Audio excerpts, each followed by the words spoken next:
IAS बनना है तो बेटा साइंस ले लो, आर्ट्स वाले क्या करेंगे, आर्ट्स लेके क्या होगा, सिर्फ टीचर ही तो बन सकते हो।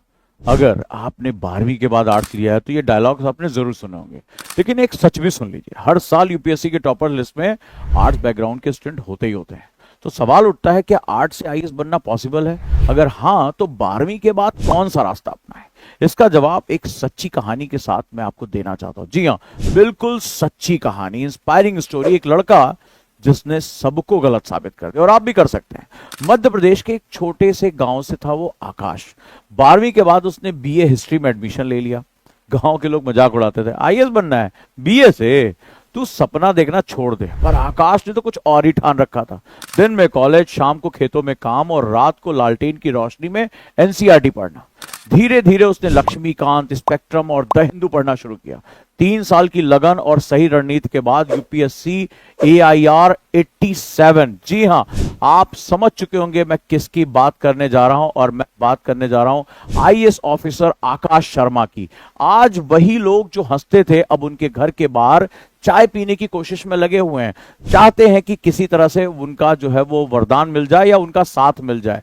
तो दोस्तों, अब मैं आपसे डिस्कस करने जा रहा हूं step by step guide IAS बनने की पूरी तैयारी आर्ट्स वालों के लिए। आप समझते हैं कि आकाश जैसा सफर कैसे तय कर सकते हैं। आईएएस बनने के 3 स्टेज होते हैं, prelims, objective, mains, descriptive, interview यानी पर्सनालिटी टेस्ट। और इन तीनों के लिए चाहिए सही सब्जेक्ट, स्ट्रॉन्ग बेस और रोजाना यानी कंसिस्टेंसी के साथ पढ़ाई। स्टेप 1 की बात करता हूं, ग्रेजुएशन सोच समझकर सब्जेक्ट चुनें। बीए में वही सब्जेक्ट लें जो यूपीएससी सिलेबस से जोड़ते हो। और अक्सर आपने जब मेरे साथ काउंसलिंग की होगी तो मैंने आपको हमेशा यही बात की, जैसे political science, history, sociology, geography, economy, ये सब्जेक्ट आपके साथ जरूर होने चाहिए। स्टेप 2, पहले साल से ही शुरू कर दें जीएस की पढ़ाई। जी हां, एनसीईआरटीज को अपना दोस्त बनाएं, 6 to 12 पूरी करें। History, polity, geography, economy, science के जो बेसिक सब्जेक्ट्स हैं वो एनसीईआरटी से सबसे पहले करें।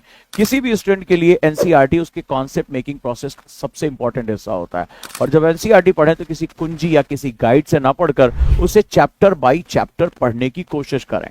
न्यूज़पेपर पढ़ने की, जैसे the Hindu, Indian express, Jansatta, Dainik Jagran, इनको पढ़ने की आदत जरूर डालें। स्टैटिक किताबों से भी शुरुआत कर सकते हैं जब आपकी एनसीईआरटीज कवर हो जाए, जैसे लक्ष्मीकांत की पॉलिटी पढ़ सकते हैं, सुभाष कश्यप पढ़ सकते हैं, स्पेक्ट्रम मॉडर्न हिस्ट्री के लिए, जीसी लियोंग ज्योग्राफी के लिए, या रमेश सिंह इकोनॉमिक्स के लिए, या बेसिक ईश्वर ढींगरा की बुक्स भी पढ़ सकते हैं। अब आता है स्टेप नंबर 3, ऑप्शनल सब्जेक्ट को ग्रेजुएशन से जोड़कर पढ़ें। जी हाँ, आपका जो बीए में सब्जेक्ट है, जो मेन सब्जेक्ट, किसी एक सब्जेक्ट पर सबसे ज्यादा फोकस करें। 3 सब्जेक्ट, 4 सब्जेक्ट आपके साथ होते हैं, एक सब्जेक्ट उठा लें और उसी को अपना ऑप्शनल भी रख सकते हैं। तो इससे सबसे बड़ा फायदा होगा कि एक तो आपको ग्रेजुएशन में भी हेल्प मिलेगी, दूसरा जो मेंस के 500 मार्क्स यानी जो ऑप्शनल के मार्क्स के सेगमेंट्स हैं उसकी तैयारी हो जाएगी।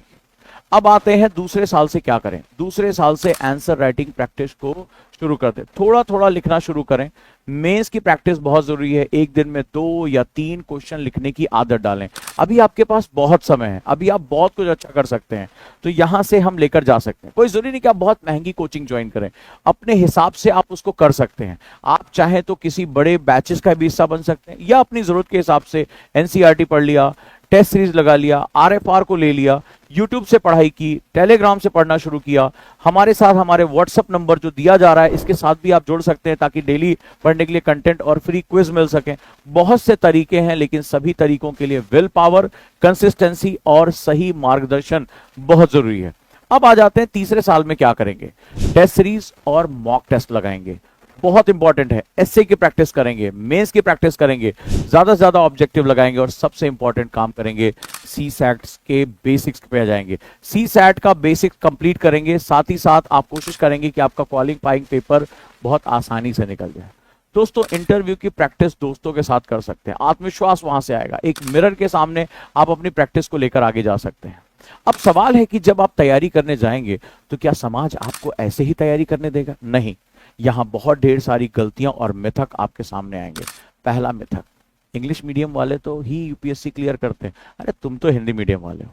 लेकिन आप घबराना नहीं, हर साल यूपीएससी में हिंदी मीडियम वाले भी शामिल होते हैं, टॉपर्स लिस्ट में होते हैं। दूसरा सेगमेंट आता है, आर्ट्स वाले सिर्फ पढ़ा सकते हैं, अफसर नहीं बन सकते। गलत है। आईएएस बनने के लिए जनरल स्टडीज, एथिक्स, एस्से जैसे सब्जेक्ट आर्ट के बैकग्राउंड से ही आते हैं। तो आप आर्ट्स अगर बैकग्राउंड से हो तो आपको यूपीएससी में बहुत मिलने जा रही है हेल्प। अब सवाल है कि क्यों आर्ट्स वाले पीछे नहीं है। यूपीएससी सिलेबस का 70% हिस्सा आर्ट सब्जेक्ट से जुड़ा हुआ है। जी हाँ, 70%। हर साल के टॉप 100 में 30 to 40% छात्र आर्ट्स बैकग्राउंड से आते हैं।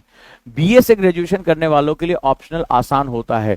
यहां तक कि यूपीएससी कहता है कि 80% स्टूडेंट जो नॉन आर्ट बैकग्राउंड से होते हैं वो भी ऑप्शनल ह्यूमैनिटीज ही रखते हैं, और यहां पर आपको एज मिलने जा रहा है।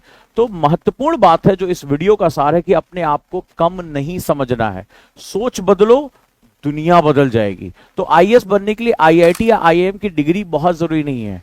जरूरत है समझ की, संवेदनशीलता की, सामाजिक दृष्टिकोण की, और कैसे समाज में आप बदलाव लेकर आ सकते हैं इस बात की। और ये आर्ट्स वाले स्टूडेंट के पास भरपूर होता है। तो अगली बार कोई कहे आर्ट वाले हो क्या कर लोगे, तो बस मुस्कुरा कर कहो सिलेबस देखा है क्या। अगर नहीं देखा तो जाकर देख लो। और दोस्तों, अगर इसी तरीके से अपनी तैयारी करनी है, हमारा आफ्टर 12th बैच जो जीरो से हीरो का बैच है, और जब मैं कहता हूं जीरो से, तो हाँ, वही एनसीईआरटी के टेस्ट, मेडिटेशन की क्लासेस, पर्सनालिटी डेवलपमेंट की क्लासेस, और सबसे महत्वपूर्ण है एक मार्गदर्शक यानी मेंटर हमेशा आपके साथ। इसी के साथ जैसे जैसे आप साल दर साल आगे बढ़ते जाएंगे, आपके कोर्स की डेप्थ भी बढ़ती जाएगी। यानी सेकंड ईयर में मेंस की तैयारी, आपके जो करंट अफेयर्स की तैयारी, इसी के साथ साथ सीसैट की तैयारी, ये सब कुछ नेक्स्ट ईयर में होता जाएगा। अगर आप जीरो से हीरो का बैच करना चाहते हैं तो आप सभी का बहुत बहुत स्वागत है ऑनलाइन माध्यम से।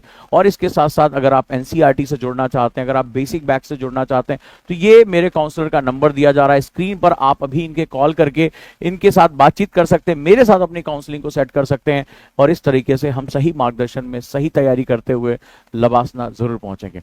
वीडियो अच्छी लगी तो चैनल को सब्सक्राइब करें, वीडियो को लाइक करें, और कमेंट में बताएं कि अगली वीडियो किस विषय पर आपको चाहिए, क्योंकि हम और आप अब मिलेंगे लबासना में। धन्यवाद।